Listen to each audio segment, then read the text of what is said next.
Ini pertama kali ya, dari sekian lama kita tidak melaksanakan podcast gitu. Dan kali ini kita bertransformasi dalam format yang mirip podcast, tapi dengan sesuatu yang baru, yaitu ngobrol pintar gitu.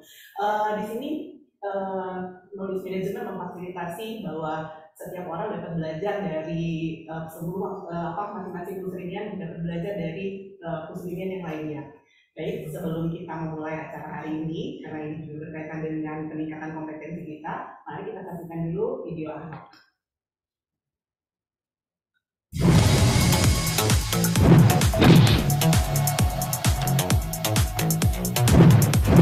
Perkenalkan semuanya, ini Sri dan Jaya.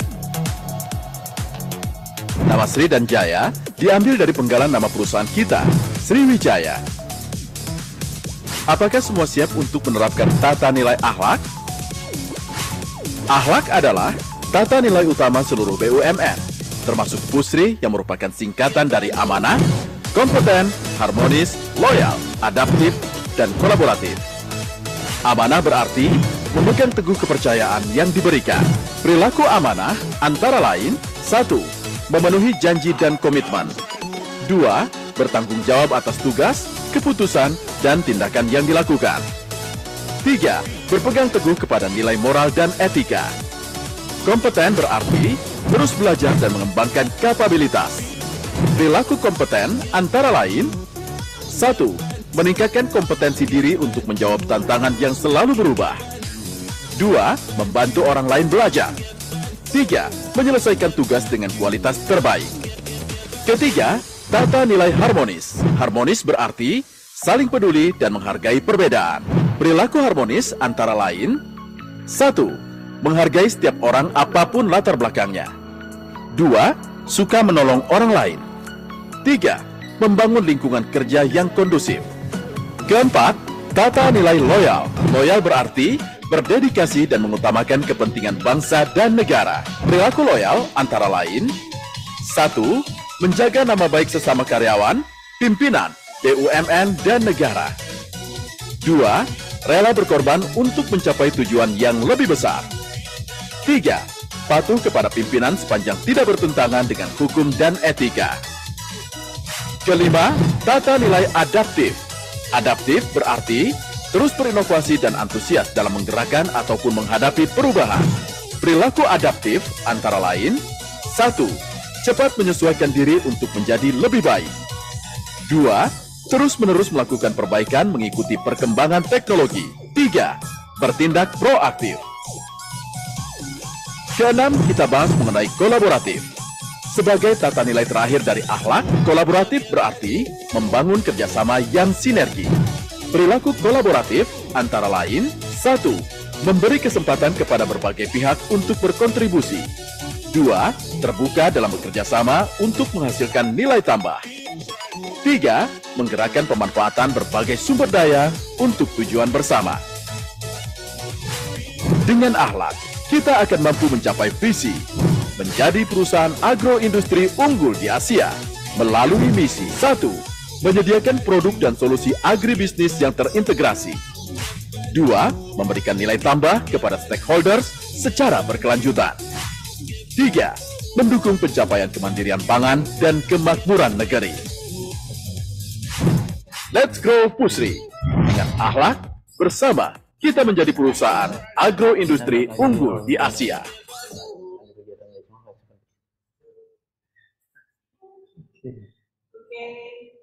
Dengan tadinya yang tidak akhlak, maka kita hari ini ngobrol pintar juga berkaitan dengan salah satu akhlak, yaitu kompeten. Kalau teman-teman biasanya lihat podcast kan agak kecewa ya, mungkin hari ini yang Mbak Tiara nggak ada, kayak diganti Mama Dede. Nah, kalau hari ini Mama Dede dalam versi milenial ya kali ya. Jadi kita akan ngobrol pintar nih dengan spesial guest kita pada hari ini gitu. Ada 2 orang best seller dari program PLDT. Di sini sebenarnya ada nggak hanya 2 ya Mas ya, ada beberapa orang ya, ada siapa aja kemarin? Ada Pak Reza, ya, ada Pak Randi, ya, ada Mbak Nira sendiri tentunya. Iya, Mbak Nira. Tragedi gitu. Iya, Pak Tragedi. Kebetulan saya sendiri juga ikut dalam program ini. Nah, PPP ini kita di challenge ternyata gitu. Dan challenge ternyata kita disuruh untuk belajar dengan perusahaan lain gitu ya. Tentang inovasi dan teknologi pengembangan inovasi dan teknologi di perusahaan itu. Nah, uniknya kita diminta untuk belajar ke Bank BRI dan Wardah. Mohon izin Mbak Nira, ganti dulu aja mic-nya, nggak kedengeran. Mas Afif dan Mas Arya. Tapi sebelum kita gali lebih jauh, lebih nyaman kalau kita kenalan dulu ya. Nah, ini yang tadi dikira Alfiara atau Mama Dede gitu. Udah berganti dengan Mama Dede. Tapi jangan ya, nanti jadinya Mbak Nira aja. Kalau yang pernah incat dengan saya di kesehatan atau di program pasca kerja pasti udah kenal sama saya. Saya sekarang udah pindah tapi di proyek Dapen dan THT. Mohon maaf ada gangguan teknis sedikit. Bed 112722 sekarang saya di proyek Dapen dan THT. Oke, di sini ada narasumber kita gitu. Ada Mas Arif dan Mas Arya. Kita kenalan dulu ya. Silakan Mas Arif. Oke. Kalau ini Mama Dede berarti saya Abdel. Enggak Mas, ini formatnya milenial kok, tenang aja. Saya Afif, Mursal Afif nama lengkapnya, biasa dipanggil Afif. Bertugas di Departemen Operasi Pusri 3, bagian STG dan boiler batubara. Jadi sehari-hari berhadapan dengan batubara. Gitu. Kali ini ganteng banget Mas, tapi Mas. Biasanya kalau batubara tuh hitam-hitam ya. Enggak, memang kalau batubara sering dipakein di muka itu sama kayak Wardah. Oke. Mungkin karena Wardah ya jadi Kinsom ya hari ini ya. Oke, enggak. Sekarang giliran Mas Arya. Silakan memperkenalkan diri. Oke, Assalamualaikum warahmatullahi wabarakatuh. Nama saya Dwi Arianto, BED 060484. Keseharian bertugas di Departemen Operasi, bagian Utilitas Pusri 4. Salah satu produk kami air. Ya, kalau tadi Mas Afif pakai batubara, saya pakai air. Mandinya lebih sering gitu. Dia lebih sering. Oke, kita gali ya hari ini dari Mas Afif dan Mas Arya hasil benchmark mereka jalan-jalan, bukan jalan-jalan ya, disuruh belajar ya, belajar ya. Dan belajar mereka di terus jalan-jalan juga. Jalan-jalan ke perusahaan gitu ya, jalan-jalan ke perusahaan. Nah, ini kan selama ini Mas Arya sama Mas Afif kan kerjanya di pabrik nih gitu. Mungkin masuk ke kantor depan aja bisa dihitung jari ya. Pernah nggak? Pernah. Oh pernah. Tapi benar bisa dihitung jari benar. Iya. Bisa dihitung jari ngurusin apa ya? Cuma gitu. kalau anaknya lahiran atau mungkin kadang-kadang ngurusin apa perjalanannya sendiri. Nah tiba-tiba ini harus diminta gitu ya untuk jalan-jalan gitu ya, untuk belajar di perusahaan yang berkaitan sama jasa dan consumer good kayak gitu. Nah ini apa sih yang terbayang pertama kali di pikiran Mas Arya dan Mas Afif ketika diminta untuk benchmark ke Wardah dan BRI? Saya dulu. Ya, kalau saya sih surprise ya. Surprise pertama kita diberi kesempatan untuk benchmark. Kemudian surprise yang kedua ternyata perusahaannya BRI dan PT Paragon gitu kan. Kalau selama ini kan kita benchmark sama perusahaan yang tipikal sama kita gitu ya. Saya pernah benchmark tapi persis seperti tempat saya kerja gitu kayak drilling tower lagi gitu. Lihat boiler gitu kan benchmark. Nah, kali ini benchmarknya beda gitu. Jadi surprise gimana sih perusahaannya gitu. Biasanya lihat yang hitam-hitam. Yang hitam-hitam. Jadi kita yang hitam disuruh benchmark ke yang hitam-hitam juga gitu. Oke. Kalau Mas Arya gimana kesannya pertama kali? Kalau benchmark ini benchmark saya yang pertama ya. Kalau Mas Afif ini mungkin yang kedua. Ini kalau bagi saya ini yang pertama. Agak surprise juga. Plus merasa aneh juga. Kok benchmark kita yang notabene kita ini fertilizer. Bisnisnya itu di pupuk kok. Mainnya kok ke banking kan. BRI. Terus ke Paragon itu consumer good. Ya notabene produknya kosmetik. Tapi ya setelah di sana ya akhirnya terjawab sudah kenapa kita harus benchmark ke sana. Sebagai informasi kepada para pusrinian nih, pertimbangannya untuk melakukan benchmark ke BRI dan PT Paragon adalah yang pertama PT BRI gitu ya. PT BRI, Bank BRI ini salah satu market leader, bukan salah satu, mungkin saat ini dalam kondisi market leader di banking gitu ya. Dalam 3 tahun terakhir mereka menjadi market leader di banking. Kalau misalnya kita compare nih dari sisi revenue atau laba bersih, kalau Pusri berapa Mas? Kalau mereka tuh sampai scale up berkali-kali lipat dari kita, mencapai 51 triliun gitu. Nah, kita mau melihat gitu dari perusahaan yang sebenarnya mirip sama dengan kita, customernya itu adalah skala mikro gitu ya, skala mikro dan menengah gitu, tapi bisa scale up seperti itu. Nah, kita pengen tahu bagaimana kiat-kiat mereka. Kemudian juga sama dengan PT Paragon. PT Paragon ini mungkin nggak familiar teman-teman dengar, tapi sebenarnya ini perusahaan yang salah satu brandnya adalah Wardah. Walaupun sebenarnya mereka punya banyak brand, tapi revenue mereka paling tinggi adalah 70% dari Wardah gitu. Nah, Wardah ini juga bertransformasi sangat cepat sekali. Usianya baru 35 tahun, tapi mereka udah bisa menghasilkan 12 brand dengan revenue dan menjadi market leader juga di perusahaan, bahkan bisa sampai go internasional seperti itu. Nah, kita pengen dari nih Mas Agung dan Mas Arya. Kira-kira pelajaran apa sih, kesan apa yang pertama kali didapat ketika pertama kali datang ke Paragon atau BRI? Nah, mungkin sebelumnya ya, mau ditunjukin video dulu atau Mas? Boleh. Tunjukin video aja tadi. Bisa tolong dibantu tunjukin videonya gimana kesan pertama kali kita datang ke sana.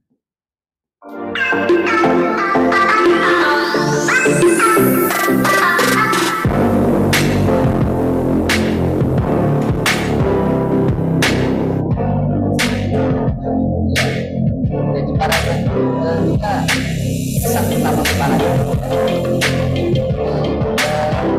isinya cewek semua, terus karyawannya itu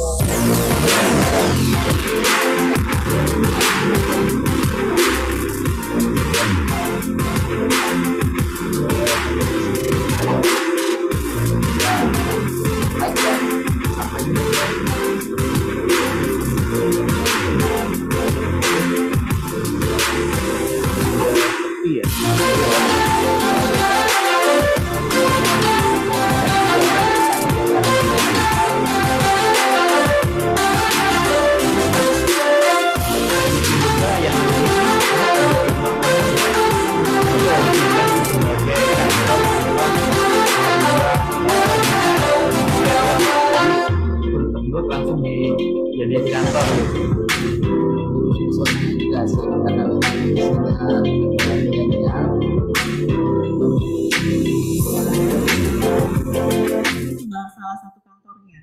salah satu kantornya. Kita berkunjung ke Paragon 3 ya.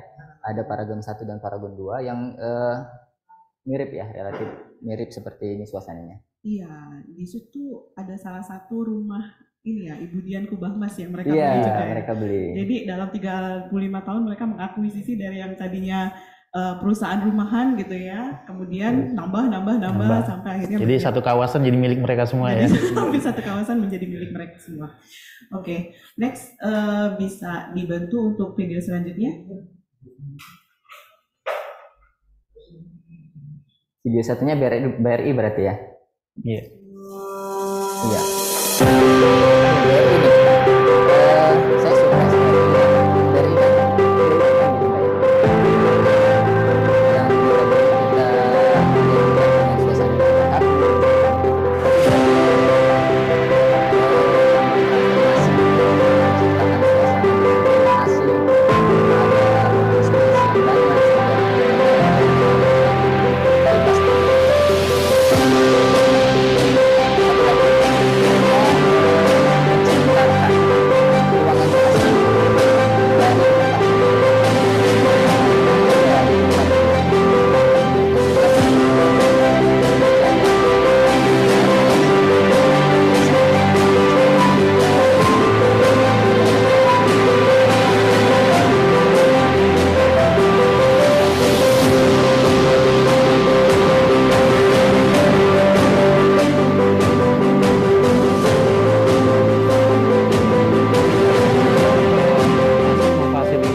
di sana gitu. Terus jadinya ketika datang ke sana gitu ya, merasakan suasana kayak gitu, jadi dibanding-bandingin sama Pusri nggak sih? Ada. Sempet lah. Ya, Sempet. apalagi kan kita kerjanya di pabrik ya. Iya. Di pabrik ya. Emang suasananya jauh berbeda. Jadi asik aja lihat suasana yang kerjanya seperti itu. Meskipun sebetulnya ya kita di pabrik ya Nggak bisa. ya nggak Nggak bisa. bisa. Ya, menerima Memang kondisi. Karena harus terus. Iya. Jadi memang kita punya karakter yang berbeda gitu ya. Kalau mereka mungkin banking udah harus dituntut untuk remote gitu ya dengan transformasi digital seperti zaman sekarang ini. Kalau kita ya nggak mungkin gitu, nggak mungkin dilakukan. Tetap harus kotor-kotoran ya Mas ya. Kalau nggak kotor ya nggak cuan gitu kan, nggak cuan gitu. Nah seperti itu. Jadi saya jadi tertarik gitu kan tentang BRI. Kita ngomongin BRI dulu ya. Kalau dulu gitu, saya ingatnya kalau BRI itu BRI lah mungkin dibandingkan sama kompetitor dia yang lain itu mainnya di skala-skala mikro kayak gitu.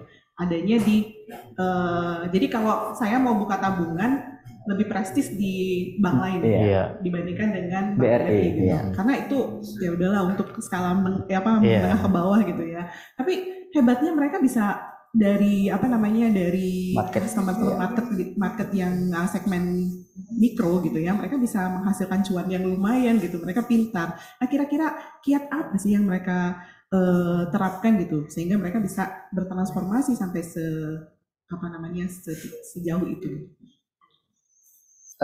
Yang pertama mereka fokus ya. Mereka fokus pada market mereka yaitu kalangan menengah dan mikro gitu kan. Tidak terdistract sama tantangan kompetitor gitu ya, untuk branding secantik mungkin di kalangan yang agak-agak tinggi gitu ya. Mereka tetap fokus di market mereka di kalangan menengah dan mikro, dan mereka inovasinya juga persis di market mereka sendiri gitu. Jadi mereka fokus berinovasi, memperbaiki layanan, terus menciptakan layanan baru yang mempermudah market mereka sendiri. Jadi kalau menurut saya sih fokusnya mereka itu jadi kunci suksesnya mereka saat ini. Oke. Kalau saya sependapat dengan Mas Afif, alih-alih mereka itu mencoba bermain di kolam yang baru, kayak model perusahaan yang lain nih, lagi trennya digital, atau modelnya startup, rame-rame bikin sesuatu yang baru, main di kolam baru. Tapi mereka lebih fokus ke memang ya menggarap customer mereka itu sendiri dengan layanan yang berbeda, dengan memberikan pengalaman yang berbeda tentunya. Sama mereka lebih baik memperbanyak briling gitu ya daripada memperbanyak ATM. ATM gitu. Betul. Ya. Karena kita tahu ya kalau ATM paling banyak Mandiri ya paling banyak ya. Kan briling bahkan mereka punya briling itu sampai 150.000 briling gitu ya dibanding ATM yang paling ada 14 ribuan gitu. Ya mungkin ini poinnya mereka karena memang market mereka kan kalangan yang tidak mengerti digitalisasi ya, tidak mengerti teknologi gitu ya. Jadi agen briling itu membantu sekali. Itu mungkin kuncinya. Iya, saking ininya mereka sampai punya satelit gitu ya. Satu-satunya bank di dunia yang punya satelit untuk menjangkau gitu. Customer mereka yang kepulauan gitu ya. Betul. Yang satu lagi Mbak, mereka menyediakan kapal loh. Sampai segitunya. Sampai kapal buat layanan banking. Kalau bank lain mungkin menyediakan mobile bentuknya mobil. Kalau ini sampai kapal buat menyasar ke konsumen yang ada di pelosok pulau-pulau terpencil gitu. Oke. Kita highlight ya. Ada yang unik nih dari BRI gitu ya. Ketika mereka kemarin kita lihat ada berapa karyawannya terkait dengan digital ada 1.500. 1.500. Hampir sama kayak Bu Sri. Orang IT semua itu baru. Aja 1.500 gitu ya, saking banyaknya. Itu kenapa bisa sampai mereka menyediakan sumber daya sebegitu besarnya? Mungkin terkait inovasi yang mereka lakukan. Mereka main di banking, tentunya banking itu kan masalah trust ya. Nah, trust di sini paling berkaitan dengan security, keamanan dana nasabah. Nah, satu lagi juga mereka telah banyak mengembangkan banyak aplikasi yang memberi pengalaman baru dalam layanan banking terhadap nasabah. dimulai dari membuka rekening tanpa harus, yang kalau dulunya harus ngisi banyak form, itu nggak harus lagi, bisa online kan yang mereka lakukan itu. Iya, sebegitunya mereka ingin serius ya di digital transformation gitu, sehingga mereka menyediakan SDM yang banyak gitu untuk mendukung proyek-proyek digital transformation mereka. Lumayan ya. Jadi bisa saya tambahkan sedikit ya mungkin ya Mas Afif dan Mas Arya.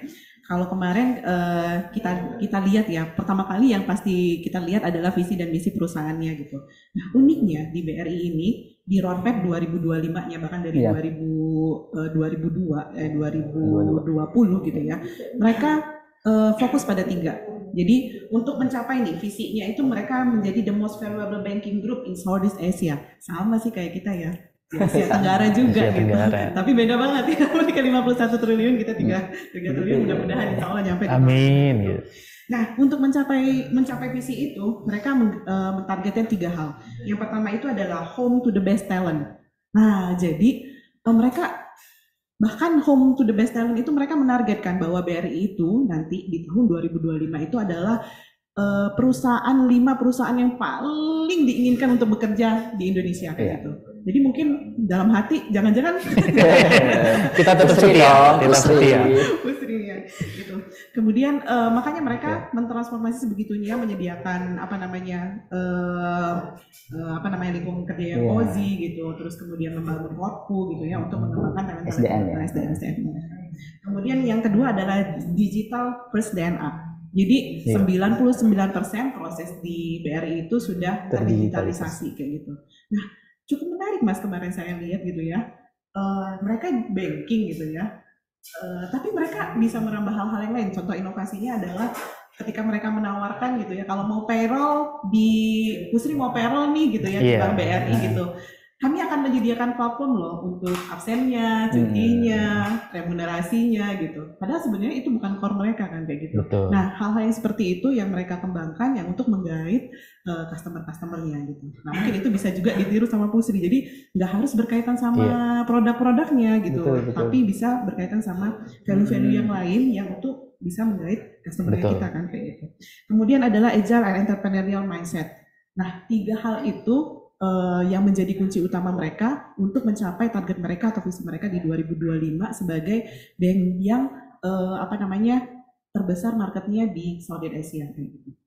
Nah, kemudian kalau di Paragon sendiri seperti apa, Mas? Kalau di Paragon ini kan kayak tipikal ini ya, family ya, family company kayak gitu ya. Nah, apa sih yang membuat mereka bisa bertransformasi sampai sebegitu loncatannya sebegitu besar gitu? Iya, kondisi sekarang ya, kalau kita bicara sekarang, Paragon itu sendiri sih didirikan sama Ibu Nurhayati Subakat gitu ya. Nah, di saat ini Paragon itu dipimpin oleh 3 putra-putri Nurhayati Subakat gitu ya. Yang notabene kalau perusahaan family company gitu ya, family company yang dipimpin oleh anak-anak owner itu kan rawan sama kepentingan pribadi gitu ya. Nah, tapi ini kalau kita lihat dari penjelasan teman-teman Paragon gitu, owner Ibu Nurhayati Subakat itu benar-benar menanamkan kepada anak-anaknya gitu ya, bahwa perusahaan ini sebenarnya tidak digiring untuk memperkaya mereka gitu, karena mereka punya value yang kuat ya untuk memberi manfaat pada orang-orang gitu. Nah, artinya saat ini Paragon meskipun dipimpin oleh family gitu ya, dipimpin oleh family, tapi tetap value perusahaan yang dibangun oleh Ibu Nurhayati Subakat tetap bisa dimaintain gitu sama seluruh karyawan di Paragon, meskipun karyawan Paragon itu semuanya milenial. Iya, tadi dan perempuan ya. Perempuan. Dan perempuan kayak gitu. Berapa banyak karyawannya? Puluhan ribu ya, kalau sampai se-Indonesia gitu. Puluhan ribu. puluhan ribu termasuk beauty advisor. Iya, termasuk beauty advisor. Nah, mereka seorang beauty advisor pun mereka anggap sebagai karyawan gitu ya, sebagai karyawan Paragonian kalau mereka sebutnya. Ya, kalau sama kayak kita yang nyebutnya Pusrinian gitu ya, Paragonian kayak gitu. Nah, selain itu ada hal unik lain nggak yang Mas Arya tangkap dari Paragon ini, gimana mereka bisa scale up sampai sebesar itu? Oke, saya cerita sedikit. Sebelum berkunjung ke PT Paragon, itu saya pernah diskusi sama salah satu mentor saya. Beliau bercerita bahwasanya Wardah itu ibarat perusahaan yang bejo, artinya beruntung. Nggak ngelakuin apa-apa, tapi mereka bisa scale up sangat cepat. Awalnya saya percaya itu sebelum berkunjung ke lokasi mereka. Karena menurut mentor saya itu, konsumen Indonesia itu unik. Kalau di luar negeri, makin kaya itu makin ateis. Kalau di kita, makin kaya itu makin religius. Makanya orang ketika mau cari produk consumer good itu nyari yang halal. Dan kebenaran Wardah salah satu-satunya yang punya lisensi halal itu untuk produk kosmetik. Iya. Nah, awalnya saya percaya apa yang disampaikan itu, tapi setelah berkunjung ke sana, ternyata keberuntungan itu bukan ujuk-ujuk datang, tapi benar-benar mereka ciptakan. Iya.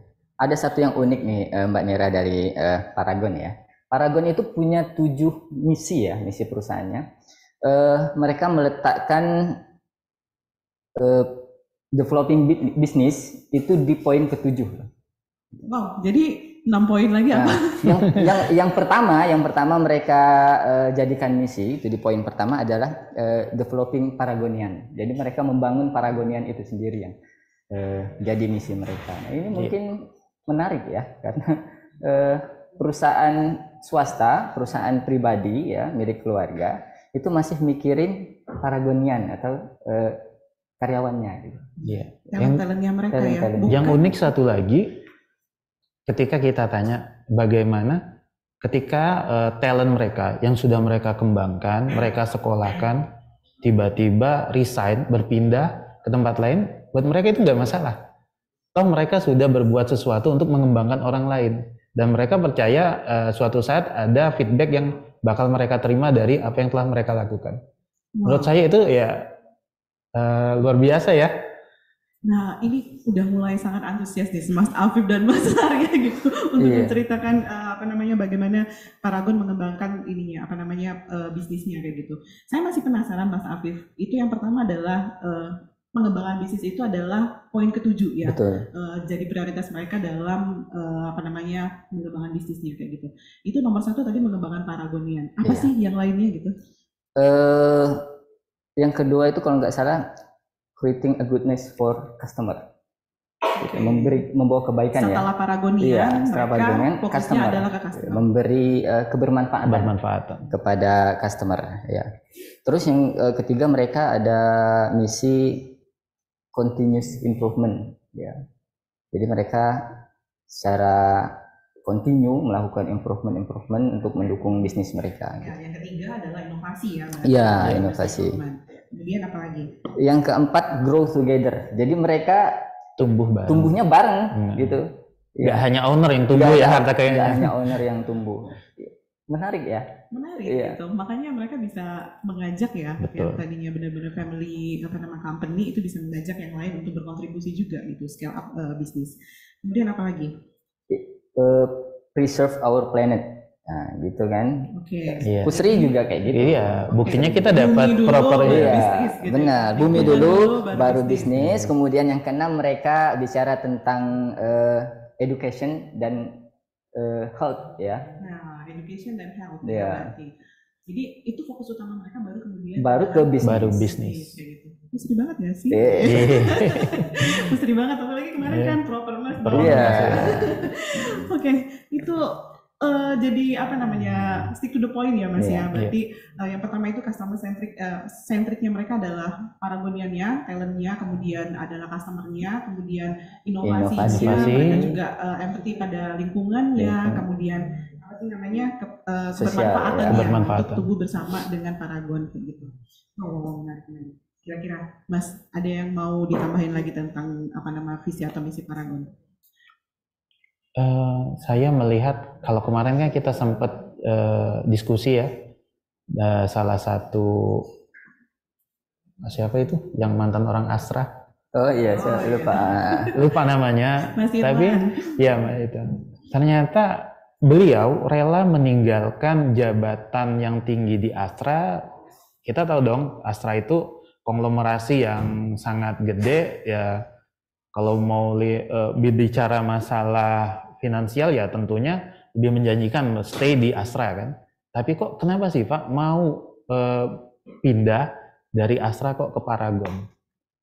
Sampai akhirnya beliau, nanti saya kasih video yang membuat saya alasan kenapa saya mau pindah. Nah setelah kita lihat video itu yang mengandung bawang. Betul, video mengandung bawang, kita baru paham, yaitu tadi memang Paragon itu benar-benar mengedepankan nilai kebermanfaatan. Kebermanfaatan nggak melulu buat Paragonian, tapi buat lingkungan sekitar. Ya kita juga telah melakukan itu, mungkin mengemas apa yang kita lakukan untuk kita komunikasikan ke karyawan, itu yang perlu kita tiru cara yang dilakukan oleh Paragon itu. Ya. Belajar bisa di mana aja, bisa dengan siapa saja. Betul. Gitu ya.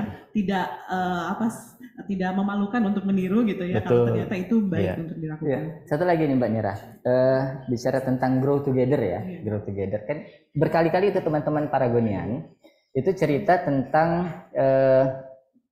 tanggapan owner mereka, ya, CEO dan owner lah ya, kalau mereka menghadapi kondisi di mana terjadi kegagalan ya, gagal riset, terus produk yang gagal launching, padahal sudah mengeluarkan biaya yang sudah banyak, gitu kan? Gimana sih tanggapan pimpinannya? Mereka selalu men-highlight ya tanggapan pimpinannya. Ya udah nggak apa-apa, tapi dapat apa kamu dari kesalahan itu? Gitu. Iya. Lesson belajar ya. Lesson learn apa yang didapat? Apa ya, mereka jadi grow together ya. Mungkin. Ya, itu bahkan menjadi highlight daripada value-nya dari owner. Iya. Ada 3 value owner ya kalau nggak salah. Yang pertama itu adalah creating value. Yang kedua bagaimana mereka selalu menyiapkan plan B gitu, skenario untuk kemungkinan terburuk. Yang ketiga adalah tadi Mas lesson learn kayak gitu. Jadi it's okay di Paragon untuk salah gitu ya. Itu menjadi pembelajaran buat mereka. Saya jadi tertarik juga. Tadi kan kita udah jalan-jalan ke Paragon dan BRI gitu ya. Udah masuk di suasananya. Tadi udah kita lihat gitu videonya di sana gitu. Kira-kira gitu, apalagi sih yang bisa Mas pelajarin gitu ya dari BRI sama Paragon? Kita mulai dari BRI dulu. Ya kalau saya sih dari dua-duanya ternyata masih banyak hal-hal yang perlu kita tingkatkan ya, karena ternyata kita masih berproses untuk mencapai level BRI dan Paragon gitu. Sangat mungkin. Sangat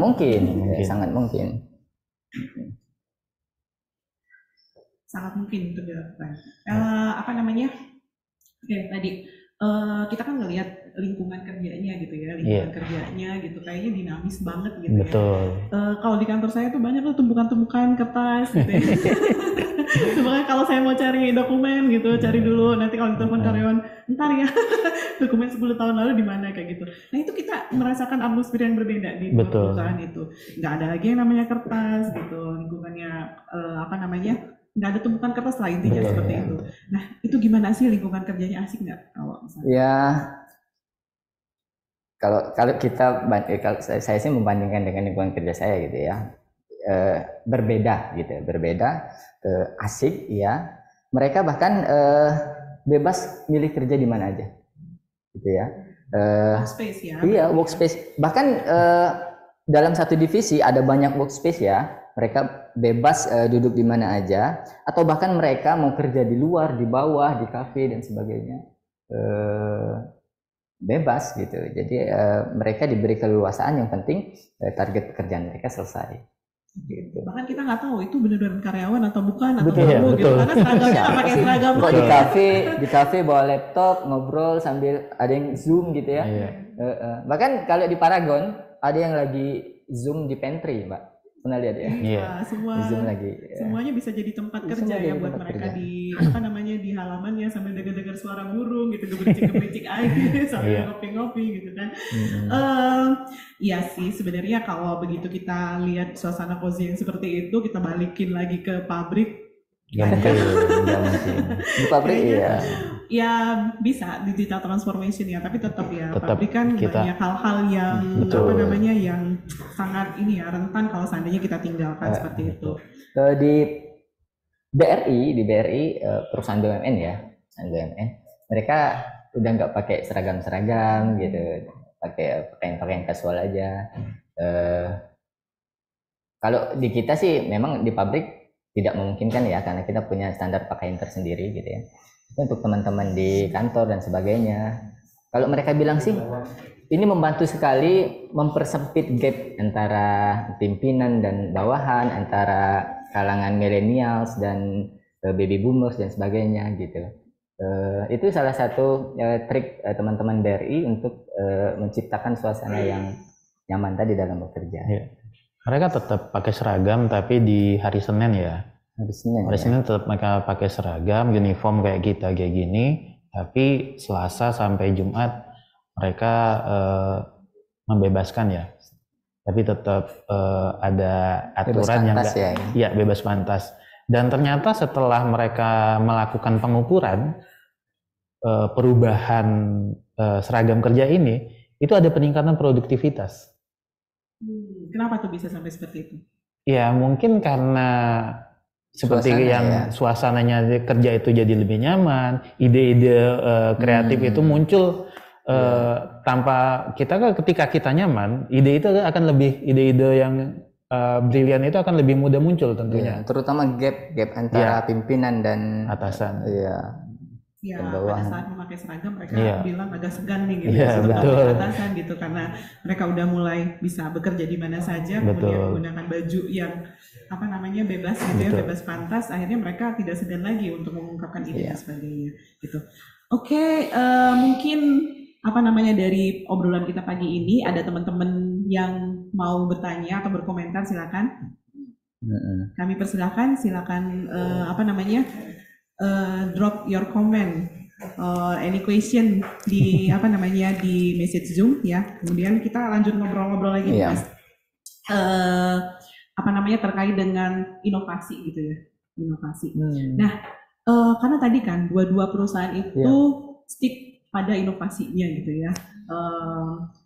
Tadi kita udah ngomongin talentnya, gimana mereka mengembangkan talentnya, kayak gitu mereka berfokus pada Paragonian dan berfokus pada mengembangkan talent dari BRI gitu ya. Nah sekarang kita ngomongin teknologi kayak gitu dan inovasi. Nah kalau di BRI seperti apa pengembangan inovasi yang mereka lakukan? BRI yang paling saya highlight ya, mereka punya unit kerja tersendiri ya, unit kerja atau project ya, yang mereka sebut dengan apa istilahnya? Program embrio itu semacam unit kerja ya yang fokusnya cuma ngurusin inovasi aja gitu, inovasi khususnya digital transformation ya, semacam inkubasi semacam inkubasi dari ide-ide teman-teman BRI ya. Mungkin itu yang paling saya highlight dari BRI, di samping mereka yang punya Brinnovation atau BRI Innovation Award gitu, sama kayak kita. Tapi di samping itu mereka punya ada unit kerja sendiri gitu ya, unit kerja sendiri yang berbeda dengan Brinnovation tadi, yang fokusnya mereka untuk menginkubasi ide-ide inovasi dari teman-teman BRI gitu. Lalu Paragon bahkan punya summit ya, Paragon Innovation Summit, yang bahkan ide-idenya itu nggak muncul dari Paragonian, dari masyarakat pun mereka tangkap gitu. Dan apa namanya ide-ide kreatif mereka di Innovation Summit itu bukan hanya terkait dengan pengembangan bisnis, tapi juga terhadap education seperti value-nya mereka gitu ya. Wah, menarik banget ya Mas ya. Jadi kira-kira nih apa namanya dari hasil inovasi-inovasi tersebut itu nge-boost scale up-nya apa namanya bisnis mereka ya? Iya. Pasti terbukti dari Paragon ya. Paragon bahkan pasca pandemi sudah menghasilkan beberapa produk ya. Beberapa produk itu hasil dari riset mereka dan teman-teman inovasi di Paragon gitu. Bahkan mereka di 2022, 2021, 2022 itu bikin anak perusahaan ya yang bikin produk itu fokusnya tentang kesehatan gitu. Essential oil kalau kita lihatnya Biondi ya, anak perusahaan Paragon itu minuman kolagen dan sebagainya, itu hasil inovasi-inovasi yang mereka keluarkan ya, bahkan pasca pandemi gitu. Ya, mereka tidak segan ya untuk mengeluarkan dana riset yang banyak ya, Betul. untuk mengikuti webinar di luar negeri dan sebagainya yang update jurnal terbaru tentang kesehatan dan kosmetik gitu ya, supaya mereka bisa menjadi yang pertama nih keluarin produknya. Mereka harus tahu dulu kira-kira perannya ke depan seperti apa gitu ya. Nah, cukup unik ya kita belajar dari, kalau kita kan produknya settle kayak di di pabrik ya, kalau urea untuk nyetel dia dengan misalnya NPK untuk nyetel dia di komposisi yang berbeda dari 15 itu yang cukup rumit gitu ya. Tapi kalau mereka harus terus menerus karena memang masuk ke Red Ocean strategi gitu yang berdarah-darah gitu, kompetitornya banyak gitu ya kayak gitu. Dan mereka harus terus melakukan inovasi, kalau nggak mereka mati gitu. Nah,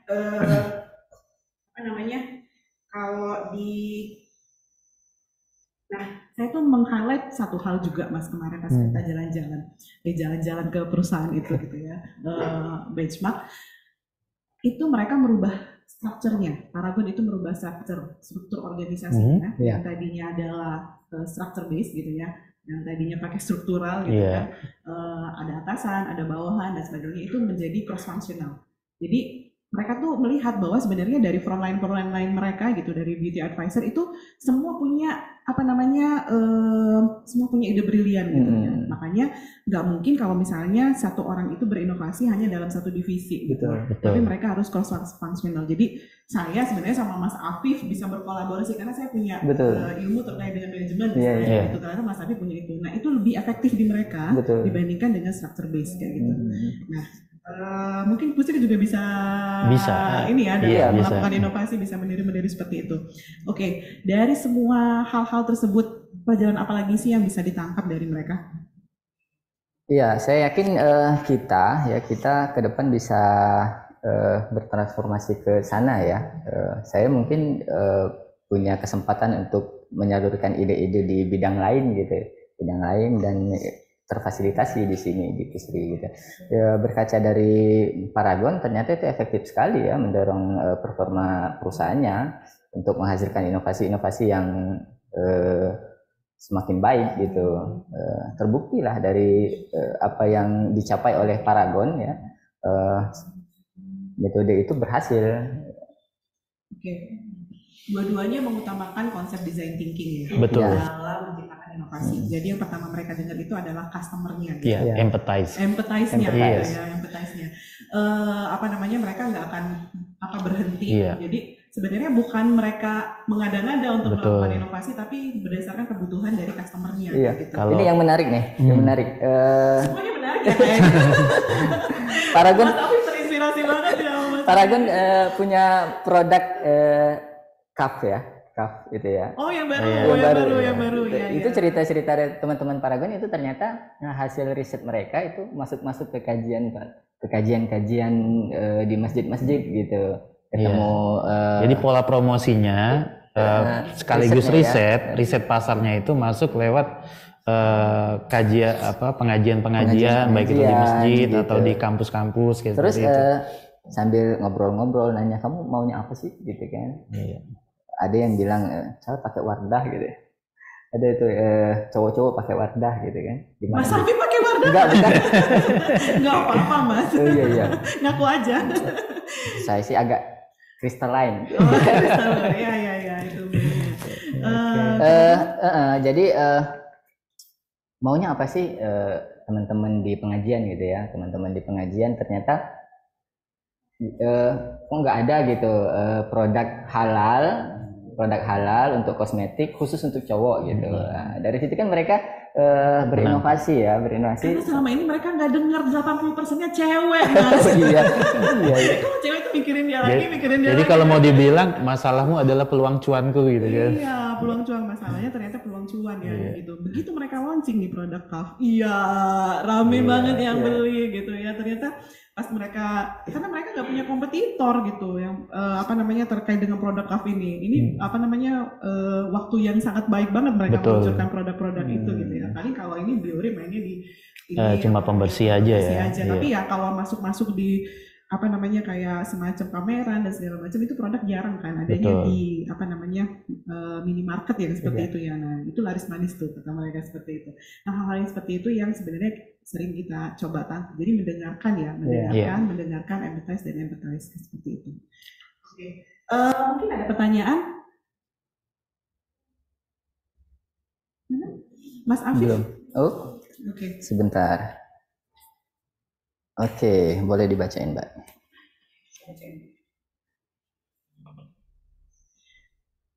Oke, yang pertama pertanyaan dari Ria Eka Safitri, apakah di sana terbatas jam kerja? Di sana itu berarti dua-duanya ya, Iya, di dua-duanya. BRI sama di Paragon. Iya. Ya, BRI baik BRI maupun Paragon ada working hours ya. Ada jam kerja tetap seperti kita. Tapi fleksibel sih mereka, lebih fleksibel meskipun ada working hours, tapi karena mereka memperbolehkan remote working dan sebagainya, jadi meskipun ada working hours, mungkin ada absensi juga gitu kan, tapi tetap dihargai pekerjaan mereka yang mereka kerjakan dari rumah, dari kafe, itu sama saja, dianggap mereka tidak ada bedanya dengan bekerja datang ke kantor. Oke, batasan kerjanya bukan Output. lagi ke working hour, Iya, tapi output ya. adalah contribution. Contribution. Jadi menilainya itu udah dari target-target gitu ya, bukan lagi dari working hour gitu. Iya. Karena ya udah kalau Iya. aku ada 8 jam di sini tapi aku menggosip gitu. Bisa kan seperti Iya. itu, tapi mereka lebih ke oh ya value apa yang udah dikerjakan, udah sampai mana pekerjaannya, yang penting selesai gitu.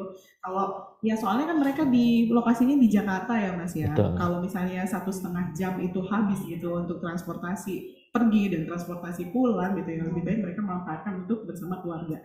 Karena balik lagi value-nya adalah mengembangkan Paragonia dan mengembangkan Betul. talent dari BRI itu sendiri.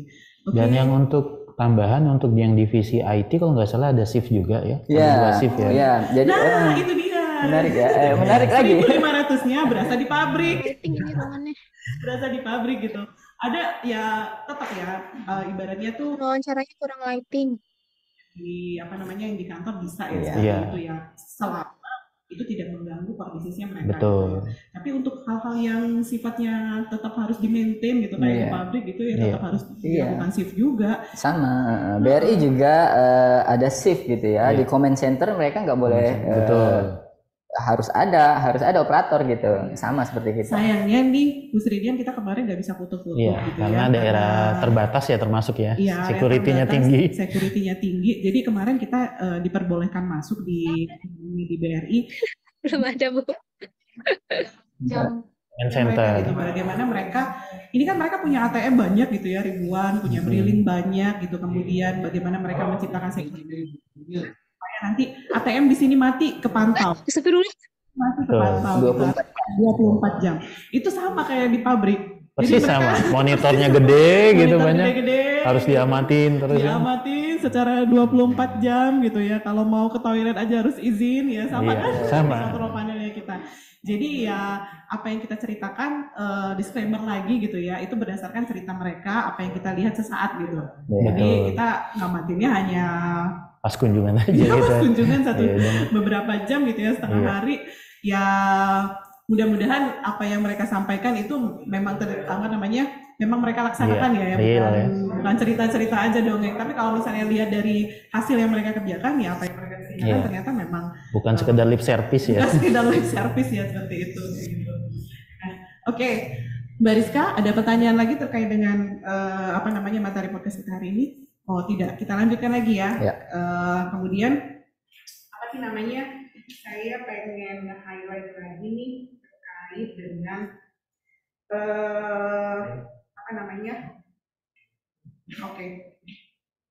di Corporate University. Nah kita kan kemarin diminta untuk ke dua-duanya ke corporate university ya. Iya. Jadi pembelajarannya seperti apa kalau tadi mereka mau mengembangkan talentnya gitu ya. Ini pembelajaran mereka seperti apa? Oke, kita mulai dari tadi saya nanya ini selalu BRI duluan ya, sekarang Paragon duluan gitu. Nah, bagaimana sih sebenarnya para talent itu di-treat gitu supaya mereka bisa berkembang? Di Paragon dulu. Ya, kalau di Paragon Paragon Corporate University ya, itu baru mereka Rintis. baru mereka rintis, tapi konsepnya sudah ada gitu ya. Mereka menyediakan coaching ya, coaching kepada Paragonian. Yang Paragonian sih bebas milih coachnya siapa, temanya apa, terus bahkan tema di luar tema masalah pribadi pun diizinkan ya. Di luar pekerjaan ya, di luar pekerjaan mereka juga bebas untuk mengembangkan diri melalui coachingnya Paragon Corporate University gitu. Iya. Dan untuk sesi coaching ini pun sebenarnya kondisional ya, nggak melulu coaching. Jadi kalau memang mereka itu perlu mentoring ya dikasih mentoring gitu. Iya. Jadi nggak semua di coaching, tapi memang kondisional. Yang perlu coaching akan dikasih coaching, yang perlu mentoring dikasih mentoring, dan yang perlu training ya dikasih training, seperti itu. Iya, kalau di BRI mungkin agak lebih ini lagi ya, lebih spesifik, lebih matang lagi ya, BRI Corporate University, meskipun sifatnya masih untuk kalangan BRI sendiri ya, karyawan BRI. Kalau BRI Corporate University ya mereka coaching, kemudian program pendidikan dan sebagainya, seperti Pusri ya ada tugas belajar dan sebagainya. Di BRI mungkin sedikit lebih matang dibanding Paragon ya, karena Paragon baru merintis Paragon Corporate University. Terutama fasilitasnya ya. Oh ya. Fasilitas ke corporate university-nya ya. Kayak di Pusri ya. Ternyata mereka juga punya kayak semacam platform gitu yang kita bisa belajar. Kalau di kita kan ada SIKM gitu ya. Semua orang bisa belajar, mereka encourage itu seperti itu. Tapi ada yang unik Mas di cara pembelajarannya mereka. Jadi mereka nggak lagi menyelenggarakan training itu kasih materi gitu. Nah, jadi memang ada sistem push and pull ya, kayak ada sistem didorong, ada sistem mereka menarik kayak gitu. Nah, yang kenapa seperti itu? Karena mereka menghindari orang-orang itu ngantuk gitu. Betul. ngantuk di kelas gitu. Jadi materinya itu harus mereka baca dulu. Iya. Mereka baca dulu sehingga di kelasnya nanti akan dikembangkan. Hanya diskusi aja ya. Diskusi yang seperti itu ya. Jadi lebih banyak insight gitu, lebih diharapkan itu lebih nempel semuanya kayak gitu. Lebih interaktif lebih ya, nggak melulu dengar ceramah ya. Iya, gitu. Melulu tentang harus offline, melulu dengan ceramah, kemudian ngisi-ngisi apa gitu ya. Dan mereka harapkan mereka mendorong untuk banyak yang tersertifikasi. Betul. Gitu, sertifikasi, kemudian ya kalau saya sih menurut saya itu bisa ditiru ya. Iya, walaupun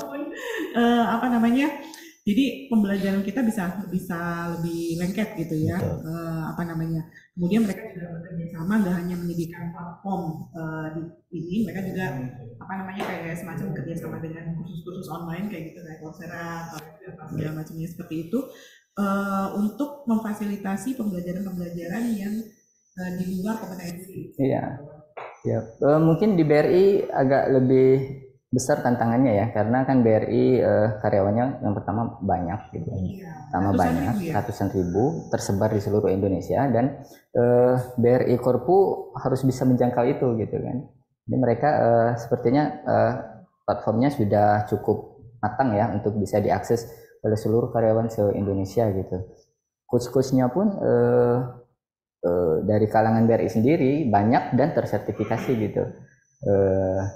Kita ketemu sama siapa Mbak jadi coach ya. Jadi beliau cerita sebagai coach mengcoaching teman-teman BRI ya dari pelosok-pelosok gitu.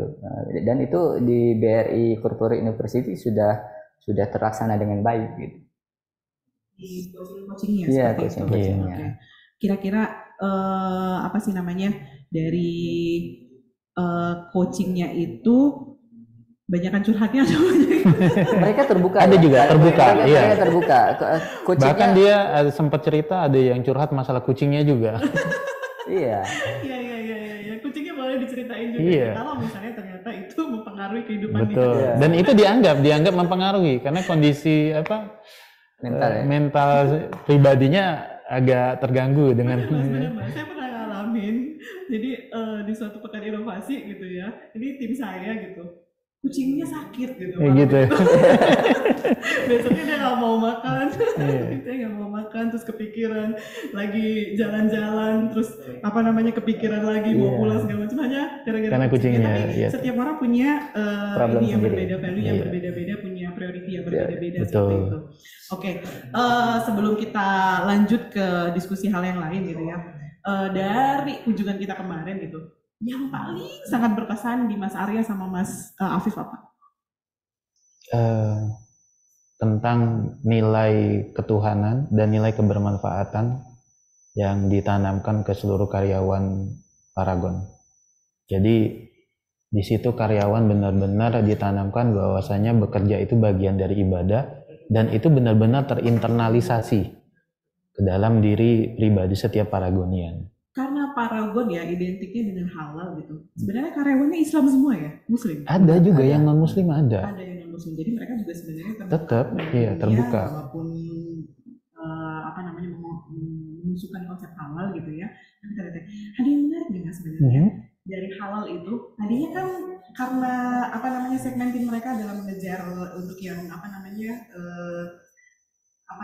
customer yang berhijab, jadi Iya. mereka mengedepankan konsep halal. Tapi kan halal sekarang juga nggak sesusah itu ya. Betul. Untuk didapatkan gitu. Jadi brand-brand yang seperti itu mereka mengedepankan juga no cruelty, tidak melakukan ininya terhadap hewan gitu. Betul. Iya, betul. Jadi mereka udah beralih nih. Kalau tadi kan model-model mereka rata-rata berjilbab semua ya. Sekarang udah mereka alihkan karena mereka bilang bahwa halal itu bukan sesuatu lagi yang kami kedepankan gitu.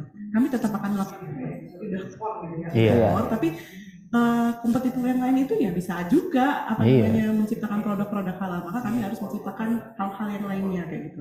Nah kemarin Karena itu mereka sudah lampaui ya. iya, inovasi mereka tuh bukan hanya terhadap produk. Mereka bilang, Mbak Nira gitu ya. Kalau Mbak Nira produknya udah mepet gitu ya, udah mampet nggak bisa diinovasi lagi, tenang.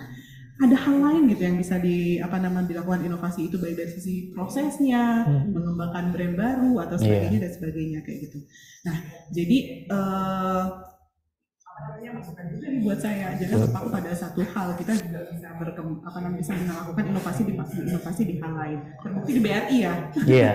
Terbukti Produknya tetap jasa perbankan, tapi pengalamannya, pengalaman. value itu yang ditawarkan ya. Iya, mereka bilang, oh ya kita udah berdarah-darah nih di customernya, ini skala mikronya Betul. seperti ini. Dalam kondisi pandemik mereka juga terpuruk semuanya gitu. Lucunya, karena bukan lucu nih, tapi menarik banget, di saat pandemi mereka malah nyetak profit ya. Iya, menciptakan profit pada saat itu ekonomi lagi terpuruk kayak gitu. Nah, dalam 2 tahun, 3 tahun kebelakang ketika mereka meroket gitu ya, itu mereka melakukan transformasi digital kayak gitu. Menyinggung dikit tentang customer experience, saya jadi teringat salah satu perusahaan alarm fisik ya, alarm pintu di New Zealand itu dia mengembangkan konsep ABCD. Jadi ABCD itu akronim dari Above and Beyond of Call of Duty. Jadi mereka tuh memang jualannya itu alarm, tapi mereka juga membenarkan selain masang alarm, ketika pintunya itu engselnya rusak, mereka benerin, kasih minyak. Nah itu kan ibaratnya menawarkan value benefit tambahan kan, nggak melulu jualan alarmnya gitu. Dan saya rasa apa yang dilakukan Paragon maupun yang saya ceritakan tadi itu bisa kita adopt ke produk-produk kita gitu. Jualannya pupuk gitu ya. Iya, tambah value-nya jadi ya. Memberikan value Iya. lain. Ya kalau saya lihat sih dalam inovasi beberapa tahun di Pusri maupun di Pupuk Indonesia mereka sudah mulai. Betul. Jadi saya lihat produk-produknya gitu ya memberikan after service, Benar. service gitu, before sell service gitu. Iya. Jadi sebelumnya kira-kira pemupukan yang tepat seperti apa, Betul. gitu. Setelahnya treatmentnya akan seperti apa, itu sudah mulai dilakukan oleh Pusri. Mantap lah gitu. Oke, Mas Afif, kalau hal yang paling berkesan dari Mas Afif, soalnya sangat berapi-api sekali, semuanya diingat Iya. sama Mas Afif. Paling banyak inget ya. Iya enggak kan? Enggak, soalnya Kalau saya Paragon ingatnya cuma produk-produknya, ini saya beli apa, tadi Iya. beli apa gitu ya. ya, kalau Paragon kan beda sendiri ya. Beda sendiri kenapa? Karena kalau BRI kan kita sebetulnya sama-sama BUMN ya. Kita punya tata nilai yang sama, akhlak gitu ya. Nah, tapi kalau Paragon value-nya tadi ya tentang kebermanfaatan, kemudian misi-misinya yang mengutamakan Paragonian itu sendiri, itu menurut saya menarik sekali ya, menarik sekali. Ya itu salah satu yang paling berkesan menurut saya dari perjalanan beberapa hari ke dua perusahaan ini. Paragon. Salah satunya itu tentang value-nya Paragon. Kalau bicara tentang BRI ya mereka kan sudah berpengalaman ratusan tahun, 100 berapa tahun gitu ya. Iya. Lebih mature dari kita ya. Lebih mature dari kita ya gitu. Jadi konklusinya sebenarnya harus sering-sering benchmark ya. Dan nggak boleh ke PKT lagi, ke PKG lagi gitu ya. Harus kalau kita mau berimprovisasi gitu terkait dengan inovasi, memang kita harus bergerak ke luar, belajar dengan betul. perusahaan-perusahaan lain. Nggak semua perusahaan yang grow fasting ya sebenarnya. Mereka yang perusahaan yang gagal juga kita harus belajar gitu, gimana mereka belajar dari kegagalan itu. Iya. Ada tanggapan nih Mbak dari teman-teman di Zoom? Oke. Iya. Dari Farindi Pramata, saya tadi dengar karyawan IT-nya bisa sampai dengan 1.500 orang. Mungkin Pusri bisa lebih mengembangkan program IT Virus untuk mengembangkan digitalisasi perusahaan sehingga kita tidak perlu pindah ke bagian IT semua.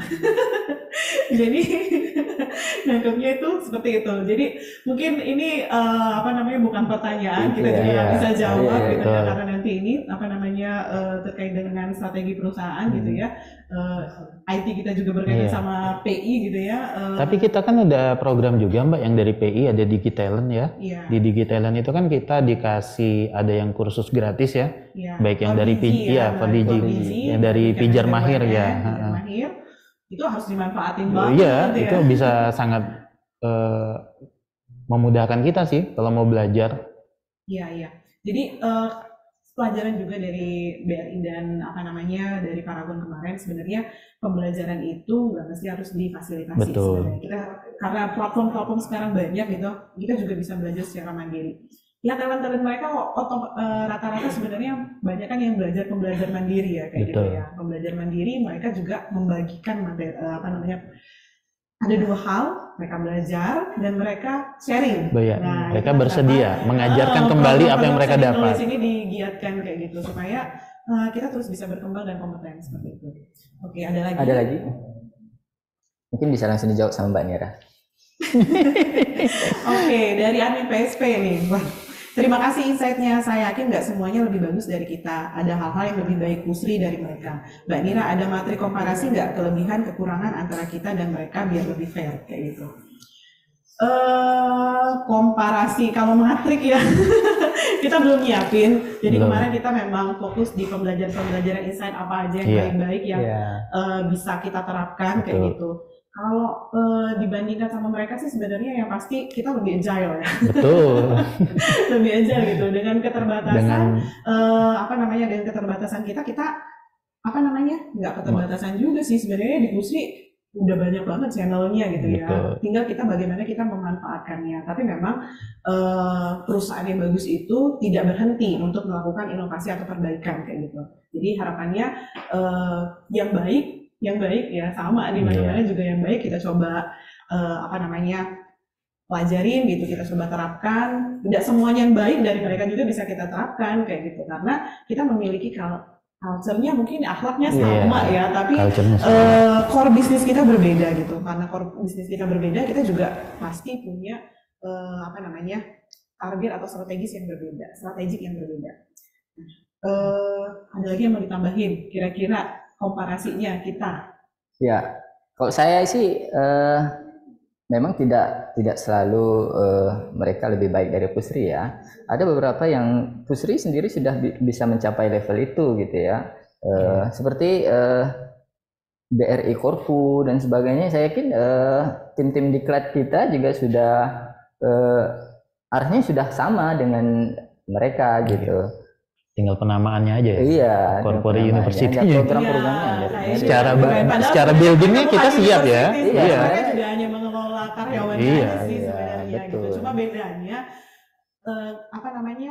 mahasiswanya 120.000 orang. Iya. Kalau di kita kan 1.500 kan gitu. Kita juga bertransformasi cepat sih sebenarnya masih dengan program-program. Kalau di saya itu dalam beberapa bulan terakhir, kayaknya tiap minggu kita bisa dapat ilmu yang baru dari sharing knowledge kayak gitu. Bukan hanya ngisi itu ya. Yang paling penting itu mungkin jangan ditanyain mana absensinya gitu ya, tapi lebih ke ini kita dapat apa gitu dari pembelajaran yang di-sharing oleh teman-teman. Iya, saya yakin kalau mereka benchmark ke kita, ada saja yang bisa mereka ambil dari kita gitu. Iya, pasti. Dan mereka memang sering berkunjung ke kita. Kalau BRI ya, kalau apa namanya. Tapi itu yang kita datengin itu adalah kantor. Iya. Oke, itu yang kita datengin adalah kantor. Biasanya memang apalagi itu adalah kantor utama di mana direksinya berada gitu ya. Nah, artinya mereka memang apalagi mereka di bisnis jasa gitu ya. Pasti atraktif yang pertama adalah penampilan gitu kan, penampilan gitu. Nah, sayangnya kemarin kita nggak berkunjung ke pabrik Paragon ya di Japake, kemudian lini bisnis yang BRI gitu ya di bawah-bawahnya. Jadi kita hanya berdasarkan cerita. Jadi memang disclaimer kali ini adalah berdasarkan hasil pengamatan kita sesaat dan berdasarkan hasil yang mereka ceritakan kepada kita. Sama satu nih Mbak, ada pertanyaan.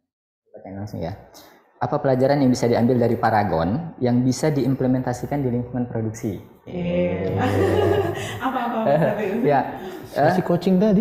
Iya, tadi kan udah disampaikan sama Mbak Nira. Sebenarnya kita kan berkunjungnya nggak berkunjung ke lini produksi ya. Betul. Kita nggak berkunjung ke pabrik. Yang kita lihat adalah suasana mereka di kantor ya, di mana di situ ada direksi, terus ada jajaran pimpinan top manajemen lah gitu ya. Tapi menurut saya ada beberapa poin-poin yang bisa kita ambil ya. Salah satunya tentang bagaimana hubungan antara pimpinan dan bawahan bisa dekat sangat itu erat, ya. Gitu, sangat erat. Meskipun meskipun saat ini di produksi juga sudah banyak pimpinan-pimpinan generasi milenial ya ada perubahan yang sudah punya hubungan yang gapnya sudah tidak renggang lagi karena kita kalau bicara generasi mungkin generasinya sama gitu, ngobrolnya enak sama pimpinan-pimpinan yang generasinya lebih awal juga untuk saat ini rasanya juga cukup dekat gitu ya. Tapi poinnya adalah bagaimana menjaga hubungan yang harmonis antara atasan dan bawahan gitu. Karena kalau di Paragon sepertinya biasa aja ngobrol sama atasan gitu ya. Sama manajernya, sama jabatannya lebih tinggi ya. Ya, saking kondusifnya gitu ya. Kita bisa angkat kaki atau belok gitu ya. Ngobrol-ngobrol mereka juga sangat welcome sekali kalau kita mau belajar ya. Welcome sekali kalau kita mau belajar. Jadi kita juga sebenarnya pelajarannya kita juga harus membuka diri nih kepada masyarakat seterbukanya, bukan seterbuka itu ya, maksudnya banyak hal yang sebenarnya kita bisa sharing. Kadang-kadang kita tuh melihat rumput tetangga tuh lebih hijau loh Mas. Padahal sebenarnya kita udah hijau banget. Sama tadi kita kan sama kayak pertanyaan tadi kan, kita nggak benchmark ke pabrik ya. Iya. Mungkin bisa saja suasana pabriknya lebih nyaman kita dibanding mereka. Betul. Gitu kan. Ya, karena beda lah kalau di farmasi begini, kemudian kalau di pupuk ya kita nggak bisa pasti harus panas-panasan gitu ya. Pasti harus kotor-kotoran ya, karena memang kita kornya ada petrokimia gitu kan pabriknya. Nah, seperti itu. Mas Akid, Mas Arya, kira-kira ada tambahan lagi nggak? Mungkin yang tadi ya. Saya takutnya khawatirnya nih teman-teman yang dengerin gitu ya ngerasa banding-bandingin. Iya. Sebenarnya kita menyampaikan apa yang kita lihat, ya yang baik-baik, yang punya potensi untuk kita adopt ya. Iya. Jadi kalau yang di Paragon itu ya yang tentang sesi coaching itu tadi, si atasan ini, si bawahan itu bisa memilih coachnya itu siapa, bisa memilih coach-coachnya siapa, dan coachnya ini juga bersedia meluangkan waktunya untuk meng-coaching bawahannya ini. Ya, dan waktunya tidak dibatasi gitu. Betul, dan tidak terbatas masalah pekerjaan, Ya, masalah pribadi pun bisa gitu. masalah pribadi bisa, terus kemudian tidak terpaku sama target-target Betul. gitu ya. Jadi coaching gitu harus dinamis gitu. Coachingnya tidak hanya terkait dengan waktu dan sebagainya, tapi bisa. Kayaknya Mas Arya pengen banget ini coaching. Atau pengen nge-coaching, pengen jadi coach kayak. Pengen jadi coach ya, ya siap-siap nih, di highlight nih sama teman-teman dari KM untuk bisa di highlight jadi coaching ya, certified coaching ya. Oke. Oke, ada pertanyaan-pertanyaan lagi? Belum ada kayaknya. Belum ada Oke. tambahan. Baik, teman-teman, ini kita mau lanjutkan diskusi atau seperti apa? Kita lanjutkan podcastnya? Ngopi bareng?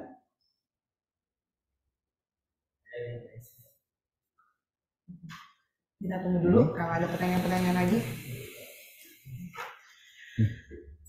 Ada?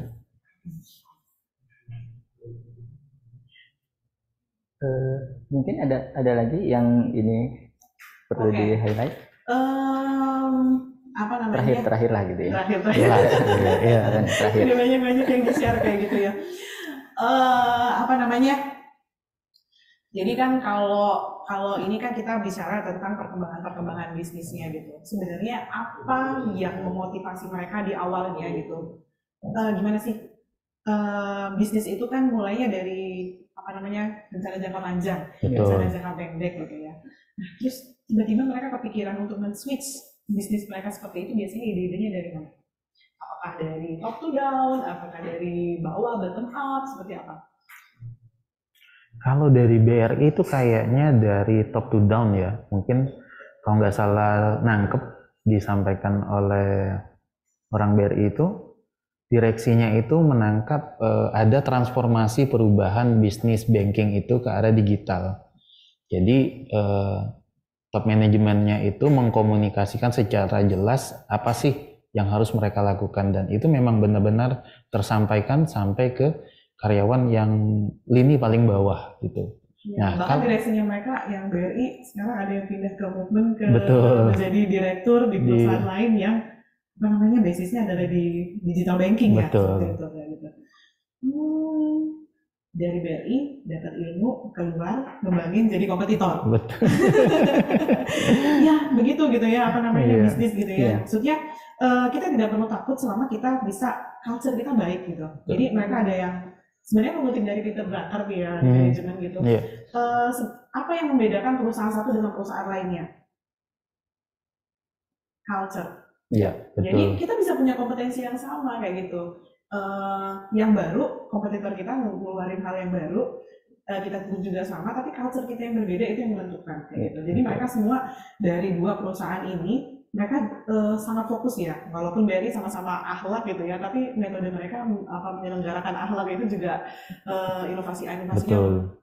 lumayan gitu. Salah satunya culture agent itu menjadi satu penilaian tertentu. Iya, Menjadi ada promosi. badge-nya ya.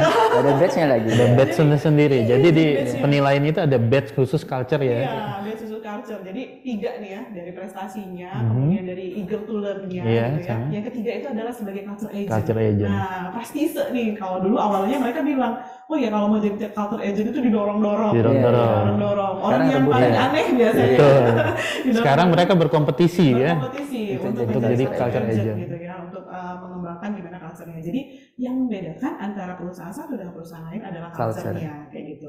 Dan bagaimana dengan culture Bu Sri? Insya Allah kita siap bertransformasi lebih baik lagi ya. Iya, saya rasa cukup baik gitu ya. Kalau kita pergi ke sana, kita juga Iya. Kita seperti- kita nggak kalah. Iya, enggak. Ya kalau kalah kalau sama soal mereka. ngomongin akhlak nanti di sana ya kita biasa aja. Iya, karena ahlak juga Iya. gitu ya. Iya. Tapi mungkin kalau di Paragon kita agak berpikir keras ya. Iya. Iya. How gitu ya, mereka menjadikan pengembangan bisnisnya sampai ke prioritas ke-7 gitu. Tapi ini bisa berkembang gitu. Betul. Ternyata nggak hanya seperti tadi gitu, nggak hanya bisnis melulu yang kita pikirkan, tapi mengembangkan orang lain, mengembangkan pengembangan lingkungan itu akan berdampak juga kepada pengembangan bisnis kita. Betul. Nah itu yang seperti itu. Nah jadi insya Allah kita nggak kalah dari Enggak, perusahaan enggak. enggak. Ini udah beda banget nih soalnya Iya, kayak iya. gitu. Kita pun siap ya Mas ya. Iya, Ada yang mau kita- ini apa Iya. namanya benchmark ke kita. Siap Orang gitu. musik keren-keren Iya. kok. Orang musik keren-keren. Jadi ya sekeren apapun kita harus selalu terbuka untuk belajar. Belajar. Gitu. Iya. Nih, dari Cukup ya? Closing. Oke, mungkin Kesimpulan aja Mbak Nira mungkin. kalau aja. tidak ada pertanyaan lagi, kita bisa conclude sharing kita pada hari ini gitu. Dari Best Talent nih, Best Talent di Busri, insya Allah jadi calon-calon leader nih kayak gitu. Amin. Dapat pelajaran akan diterapkan ya Mas. Betul.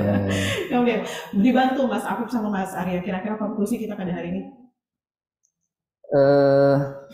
Saya ya. Ya, mulai iya, dari Mas Bapak. Afif dulu. Ya, kesimpulannya dari perjalanan ke PRI dan Paragon ya, ternyata